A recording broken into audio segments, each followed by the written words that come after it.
Hey, I'm back.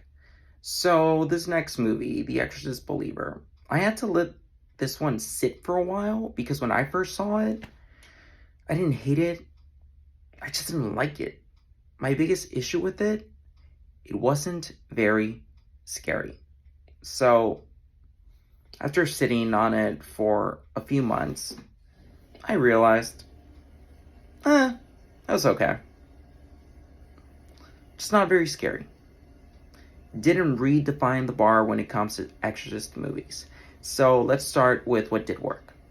I think Leslie Odom Jr. as the protagonist, Victor Fielding, fantastic. He shows that he can go from giving a powerhouse performance, Broadway, Hamilton, to something more subtle in The Exorcist Believer. Ann Dowd, detestable in a Handmaid's Tale as Lydia Clemens, my favorite character in The Exorcist Believer. Very compelling. Probably the best developed character in the entire movie. The girls were fine. Actually, the acting was fine all across the board. With the exception of Ellen Burstyn. I cannot believe I said it. That's where the acting was. Through no fault of Ellen Burstyn, it was in the script. And my biggest issue with this movie is that I feel that I wasn't seeing Chris McNeil. And the way the marketing promoted this movie, you think that she's basically going to be like a secondary main character next to Victor. She's in this movie maybe 7-8 minutes, and it didn't feel like Chris. It felt like someone, it almost reminded me of Halloween 2, where you see Loomis return. He survived the first Halloween movie, and he's basically cashing in on his experiences with Michael Myers. And that character, but Malcolm McDowell has this ability to just make anything work. So even though that was really contrived, I didn't have an issue with it. He was entertaining to watch. Malcolm McDowell's always entertaining to watch. Ellen Burstyn, such a good actress who was nominated for an Academy Award for The Exorcist, was extremely underwhelming in The Exorcist Believer. So basically, 50 years have passed. Chris McNeil wrote a series of books on exorcisms. She studied all these religions in hopes of helping other people who've gone through a similar experience as she did with Reagan. So Victor goes and looks for Chris, right? And then Chris basically says, Reagan didn't like the attention that my books brought her. She didn't want to be known as that person who went through a possession, so she stopped talking to me. That's an interesting way to go with that relationship, but I have a lot of trouble believing that Chris would actually do that to her daughter. And just kind of like let things take their course. That, for me, I couldn't just get on board with that. And then you fast forward to this scene in Catherine's house where Chris goes and starts performing a deliverance ritual, who, for anyone who's not religious or a priest, you wouldn't know the difference between a deliverance ritual and an actual exorcism. So you're seeing this happen and you're thinking, so Chris can do exorcisms now? She does a little bit of research. Okay, not a little bit, like extensive research on exorcisms. And she can perform them now. And she does this for 2 minutes. And you think that Catherine is, exorcised. No.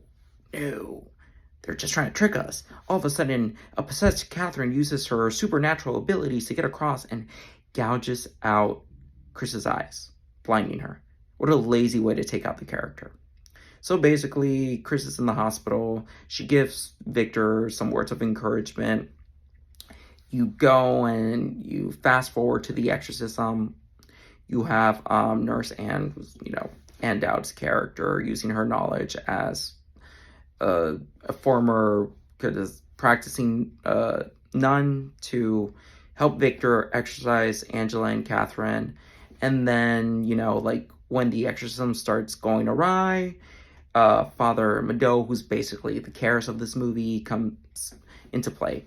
He's been against the exorcism the entire time. He believes that the girls have psychiatric issues.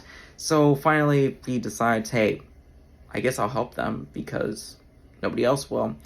Only to have his head snapped in 2 minutes. For a character that had so much potential, to see him, and you do get glimpses of his his internal struggle. Like you can see where he's trying to really differentiate between what he believes in as a priest and what he believes in as, a modern man that believes in psychiatry. They could have done more with that, but they didn't. Instead, they decided to focus on other weird jump scares and Chris McNeil, who doesn't really feel like Chris McNeil. And it just, what a way to waste a character, only to have his head snapped. But I didn't care because they didn't develop him enough to where I cared if he died. And then finally, there's a point where the demon tells. Also, with the demon, you don't know. There's this one scene between possessed Catherine and Chris where she basically calls her mother. So you're wondering, is this Pazuzu again? Has he returned? Possessed these two new girls? But no, turns out it's a different demon. And he basically tells Victor, Miranda, and Tony that they have to pick between Catherine and Angela. Miranda is unwilling to sacrifice Angela to save her daughter Catherine, and Victor's unwilling to sacrifice Catherine to save Angela. Tony is kind of on the fence, but not really. He says, I choose Angela. So Angela flatlines. You're thinking, oh my god, did she die? But, she's not going to. She's the main character's daughter. She's basically the secondary main character. So then you see Catherine. This is probably one of the most heartbreaking parts of the movie. You see Catherine, and it's all in the acting. The actresses who portrayed Angela and Catherine were standouts. You see Catherine being dragged to hell. You see her terror as she's wondering where her parents are. She's being dragged to hell, only to realize that it was her own father that condemned her to that fate. Angela's heart starts beating again. The day is saved. Victor becomes a believer again. And then there's this last shot of Angela looking into the camera, so you're wondering, oh, wow, maybe she wasn't exorcised. Maybe she's still possessed. Whatever. We'll see in Exorcist Deceiver, but yeah, I don't know if... I'll watch it. Because I'm curious to see what they're going to do with The Exorcist Deceiver after David Gordon Green stepped down as the director. But this movie, it didn't redefine the bar when it comes to Exorcist movies. Probably the most glaring issue is, again, Ellen Burstyn. Might as well have not brought her back. There was a nice moment where Linda Blair does her cameo as Reagan. She reunites with Chris, and they get their moment. But unless they're bringing back Linda Blair for Exorcist Deceiver, it was unnecessary. Ellen Burstyn in this movie, unnecessary. They could have done more with it. It was a promising plot. The execution just wasn't great. But it's also not the worst horror movie that I've seen in my life. I've seen worse. It was just boring. Either way, you give me your thoughts on Exorcist Believer in the comment section. Press the like button, subscribe so I can keep doing what I like doing most. Talking about movies. Alright, have a good one.